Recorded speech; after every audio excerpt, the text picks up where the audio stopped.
I talked to him in Orlando. He had difficulty speaking. He wasn't totally clear in his mind. He had some neurological things that he was battling, and he didn't look anything like this. He's a completely different person. I told myself so many times I'll be on this stage, so give me a second, I'm just going to wave to myself in my meditations. Months gone by. Oh, see, now, we already have something in common because I have a soul camera. You know a soul camera? You know, like at the end of your life, you're going to do what? You're going to get the whole thing played back. So in my moments, sometimes I go like this. I look into the soul camera like, are you getting this? You're having your soul camera moment. Yeah. And I guess a quick word to my past self. Sorry, I put a bit of weight on. I'll get back to that. So in January 2022, which was last year, which seems years ago, I'm sure you can admit that, I got diagnosed with a clinically terminal grade 4, I forget the name of it because I don't focus on it, diffuse midline glioma, brain tumor, which rocked my world a little bit, scared me. How old are you? At the time, I was 24. I'm now 26. Yeah. And yeah, I was scared. I was living quite the life. I'm very fortunate that I travel with work. I work in professional sport. I'm not a professional sportsman. I work with technology. It's fantastic. And I stopped working, obviously, because of my terminal brain tumor that I got given. Went through chemo and radiotherapy. My dad, who was my hero, and my mother, both my heroes, they were trying everything. Yeah, community is so key. It's so key. Obviously, finding Joe was also pretty special. And he was trying to find everything. I was going through chemo and radio because they never gave me a chance. They said maybe a year, maybe 2 years. You look on Google, it's like 5 months. And I remember seeing that about 5 months in, and I was like, anyway. So yeah, chemo and radio, going through that, and through a very amazing charity, we got doing intravenous vitamin C, and the doctor there, an absolutely beautiful angel of mine, she just recommends Joe's work, which is fantastic. Yeah.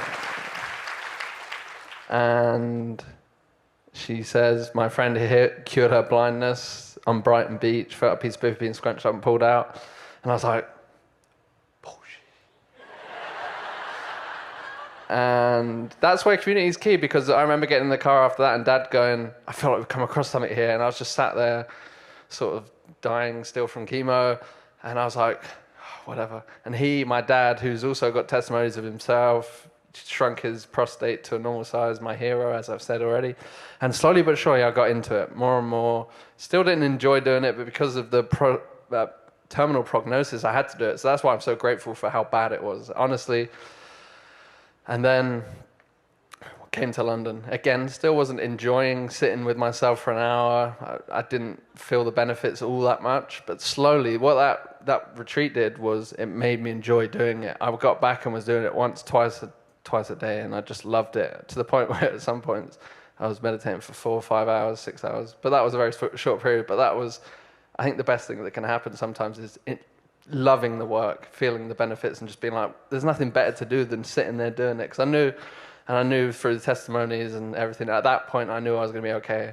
Then I went to Orlando, and bearing in mind I'm still on chemo at this point, just before Orlando, they took me off of it because there was growth in the tumor. And I'm sure Joe remembers I was in the youth group, which I'm very grateful for. Riley, thank you for that. I don't know where you are, but you're a hero. Riley enables us to ask Joe questions. And I said to Joe, I was like, I know I'm going to be okay just because of what I know and what I see and how I feel, but my scans aren't showing that. What should I do? And Joe says, just keep going. It's like I can't remember exactly what he said, but it was to the words of, the last battle is so important. And I just felt that. I was like, yeah, that's pretty cool. I'm just going to carry on doing it. I was never going to stop because I felt incredible. It was just unfortunately not coming through in the scans, which is quite key, especially, this is slightly left. It's not conventional, is it? Especially in England, where unfortunately this isn't very well known. Across the world, unfortunately, this isn't common knowledge yet, which is where I want to get it to. I think it needs to be there because this is just incredible.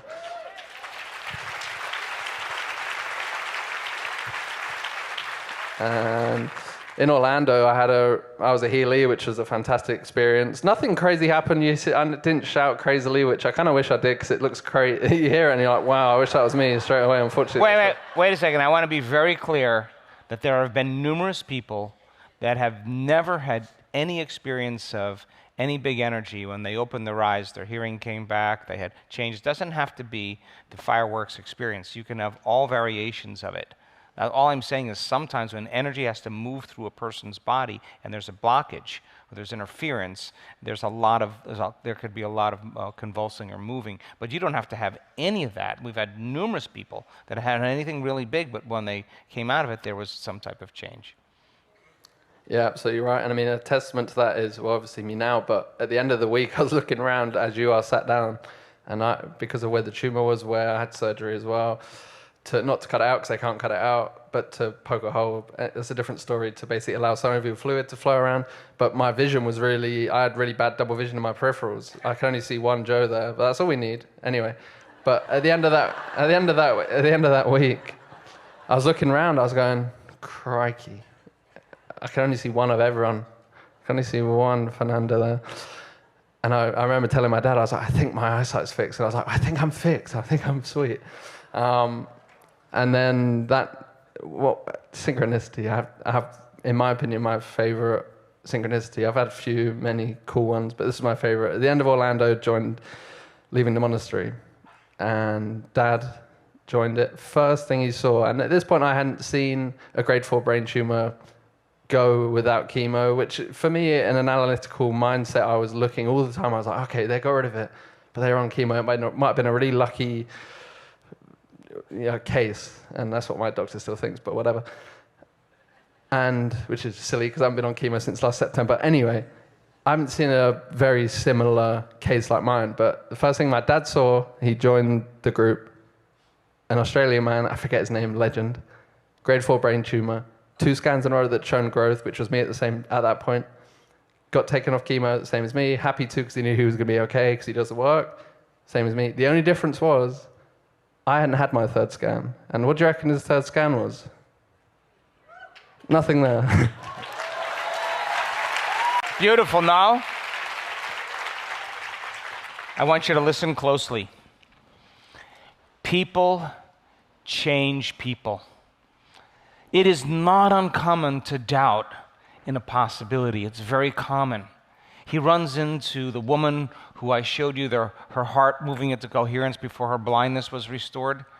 The same doctor that referred that person to come to my event in Brighton is his same doctor.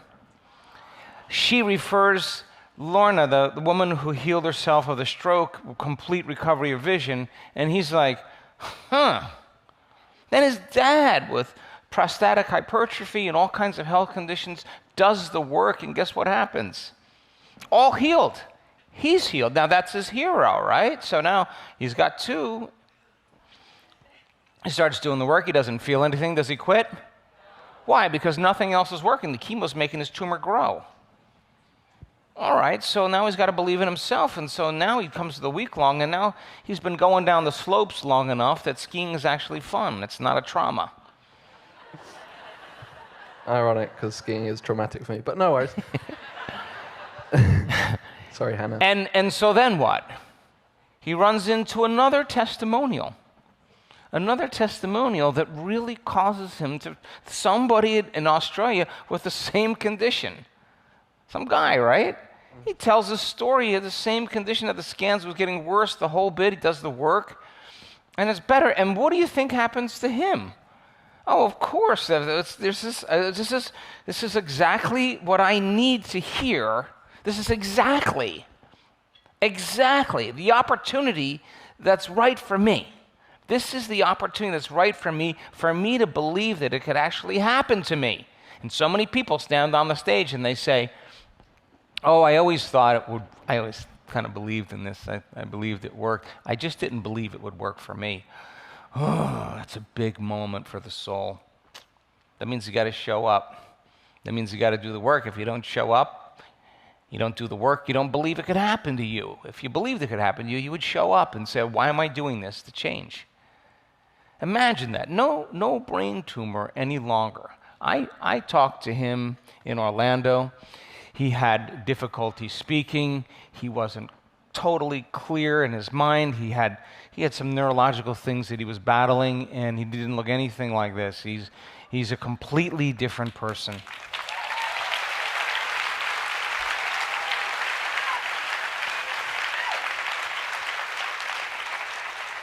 And then, so that was Orlando, fantastic experience. And then Scan started shrinking. And I had my best friend, I think this is a very good moment in my story. I had my best friend who is without doubt my best friend. I've known him since I was 3, 4 perhaps. And he's very scientific, he really is. He helped me with a lot of things, pointed me to fastings, these pills, those pills. He sat me down in a coffee shop, my favorite coffee shop. And it was like, are you sure this tumor isn't affecting your decision making? And I sat there and I was like, I really appreciate, I got in my heart, sorry. And I said, I really appreciate you saying that. That's a great question. Because I'm me. Obviously, I'm going to think it's not affecting me because I'm me. And my response was, well, my dad does it. And my dad knows. Because at this point, I was not going back on chemo and he wasn't, him and everyone was like, are you sure? And I was like, I know now. I know what the truth is. And then, so after that, it was a case of scan shrinking after scan shrinking.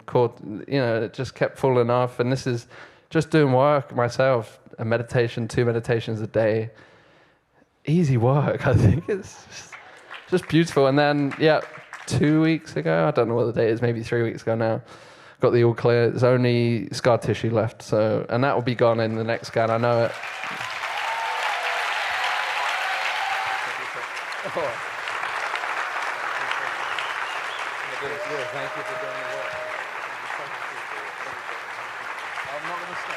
Would you call that the living example of truth? When he lays down for his coherence healing, he's in the river. He's got to get beyond this doubt every day. He's got to get beyond those yucky feelings. He's got to get beyond the fear that it's 5 months and most people only make it to 5 months. He's got to get beyond everybody telling him to get back on the chemo. There's a whole lot of environmental pressure that's causing him to default in disbelief. He's in the river, man. He's changing. He's doing the work he lays down for the coherence healing. He's ripe. He's ripe for that energy. There is a little bit of chaotic energy that can be reorganized. Gets to have the healing across the board because he's doing the work. He didn't say, well, coherence healing didn't work. That was just another experience, another event that took place in his life that kept him doing the work and continued doing the work until he finally changed. Did you hear what he said? He said, I would have never changed if I didn't have this disease. Did you hear that? He said, I really realized that this was what I needed to change. He's not victimized by his disease. He's not a victim to his disease. The disease exists in the victim. He's not that person. He's someone else now. He's not identifying with that any longer. He can't even remember the name. It's not his story any longer. He's got a whole new story.